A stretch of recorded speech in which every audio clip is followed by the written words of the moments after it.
Hello, চিনিস লাইফস্টাইলে আপনাদের সবাইকে স্বাগত জানাই। আজকে আমার শ্বশুরবাড়ির ছাদে একটু পিকনিক হচ্ছে।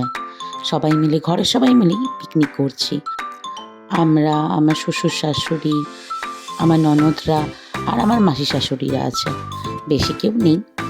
আর এই শীতের সকালে একটুখানি মজা করতে ভালোই লাগে।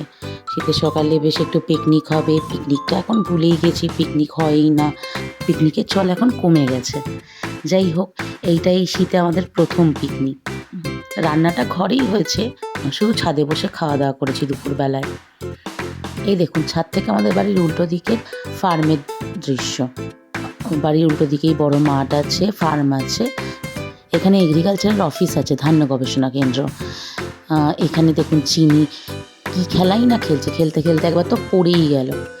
এই যে ওর দিদির সাথে খেলছে, এটা আমার ননদের মেয়ে, ওর সাথে প্রচণ্ডভাবে খেলে। কি হলো? তোলো মেয়েকে, তোলো।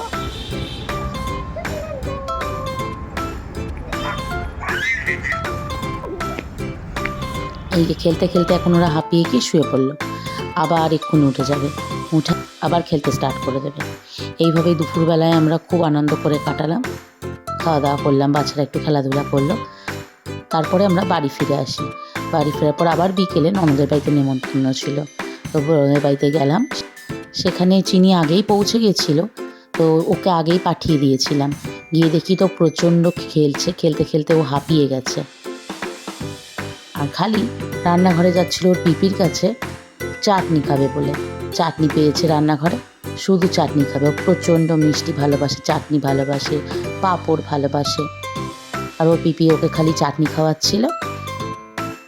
মজা আছে? মজা কেমন করে চুল কাটছিলে? এই তো দিদি পেছনে তোর। কোনটা দিয়ে চুল কাটছিলে তুমি? কাটো, চুল কাটো। তারপরে আমরা রাতের খাওয়া দাওয়া করলাম। রাতে বেশ ভালোই রান্না হয়েছিল, বিরিয়ানি হয়েছিল, মাটন হয়েছিল।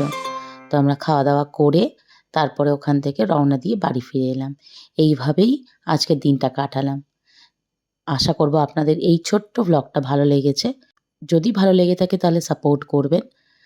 ধন্যবাদ। আবার দেখা হবে নেক্সট ব্লগে। ততক্ষণের জন্য বিদায় জানাই।